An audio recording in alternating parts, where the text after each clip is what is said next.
Please welcome Karin VanZant.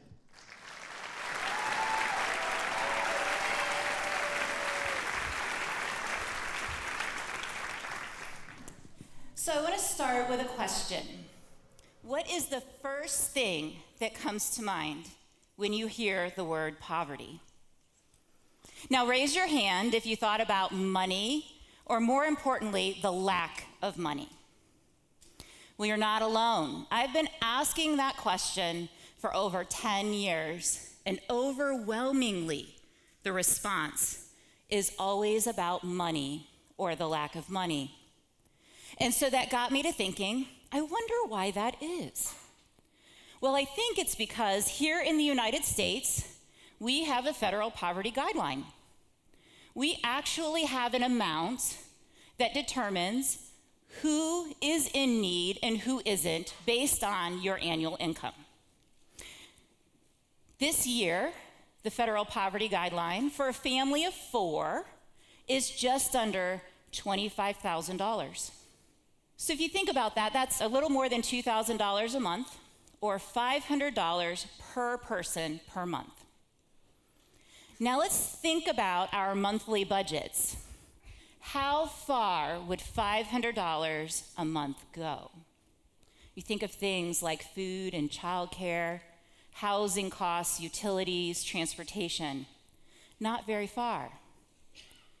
And so that's why this federal poverty line is in place, because then those who can't afford some of those basic needs, we have different programs that then provide them with resources.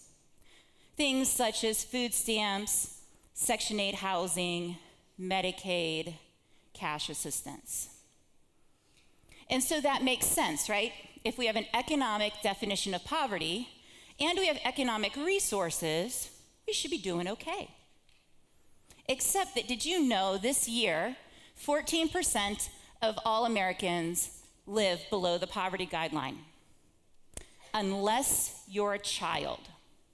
If you're a child in the United States, you have almost a 1 in 4 chance of living in poverty.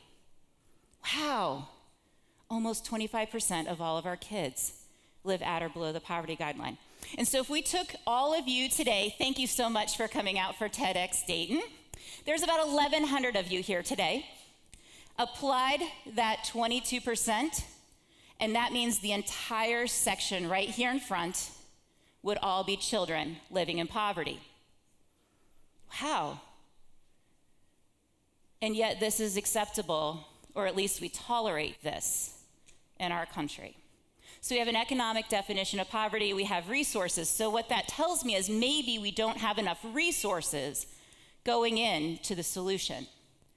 So I dug a little bit deeper in my research, and what I found is that we actually spend about 4% of the gross domestic product on the fallouts of poverty every single year. $700 billion is spent to help maintain the highest levels of poverty we've really ever seen. So if I took the number of children that live at or below the poverty line, divided into the $700 billion, we would actually be able to issue them a check, each child, $37,000. Wow. Maybe, just maybe, we've defined poverty incorrectly. Maybe it's not just an economic condition. So let me tell you a little bit about my life, my story, in the last 20 years of working in the poverty industry. I've been a social worker, graduated from Wright State in 1998. I've also helped to start a nonprofit organization that works with low-income people and with organizations that work with low-income people. But I myself have also been a recipient of all of those government welfare programs. 20 years ago, as a junior at Wright State, my husband and I became pregnant unexpectedly, and with no health insurance, we ended up on Medicaid. And through a series of unfortunate events and a very difficult pregnancy, we ended up on full-blown welfare. And what I can tell you about that time in my life is that it was never just about money. In fact, when I would talk to women in the various offices for the various welfare programs that I was receiving, I noticed that there were stark differences in their story and mine. And while both of us didn't have much in our bank account, if anything, I had two very different resources, which I believe have made all the difference in my life, and I believe would make the difference for lots of low-income Americans.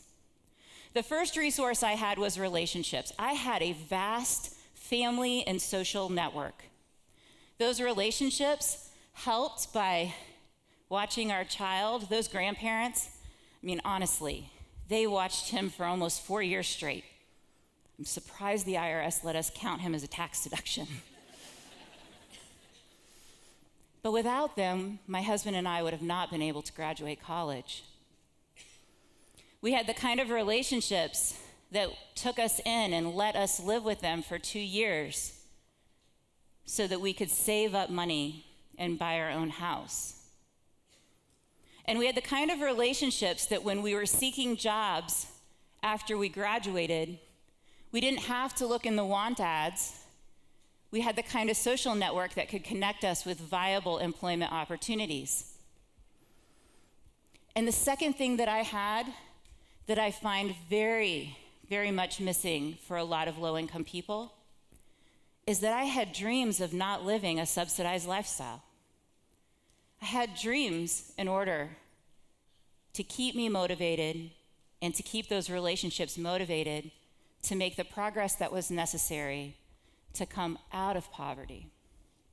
Now, I've worked with a lot of low-income people over the last 20 years.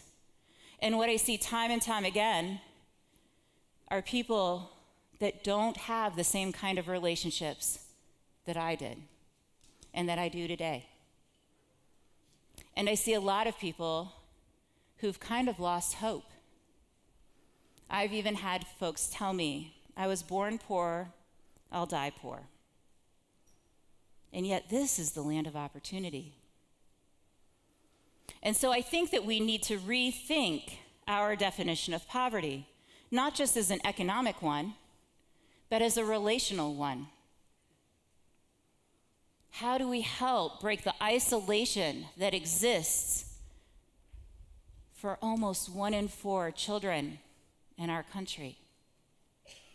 How do we help to provide a support system and the kind of social connections that it takes to find that viable economic opportunity? Did you know that 80% of all jobs in this country are found through your connections, through your social network? Not from the want ads, not from the job center. They're found by the people who already know you and who trust you and who are willing to extend their hand and bring you alongside. But building relationships can be very difficult, right? We have to break out of our own comfort zones. We have to allow ourselves to be vulnerable. And we really have to find a way in which to connect to people, especially people who may not look or live like we do, for this all to work.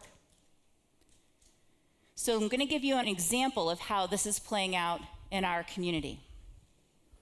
In 2009, a church in Centerville decided that it really wanted to change how it was doing its outreach ministries.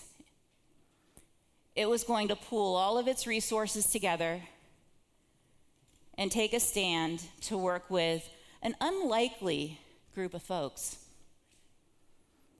They decided to partner with another church, a church on the west side of Dayton, mostly African American. And together, those senior pastors brought their congregation and started building relationships inside the church first. And that's a real important part. The folks inside that institution, that church, had to trust each other first. And as those relationships were built, they started extending their social capital and their handout to a group that was coming back from prison.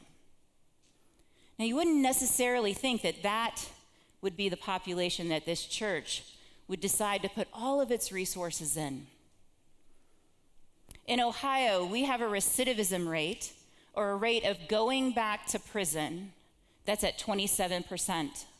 Almost 1 in 3 people that come out of our prisons go right back within a year.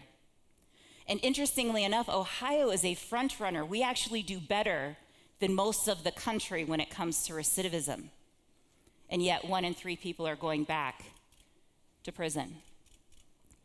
But in Reentry Connect, only 9% are going back.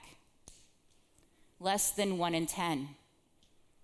And I believe that the reason that we're seeing that kind of data over a 6-year period of time isn't because we're providing economic resources, but it's because we're providing relational ones.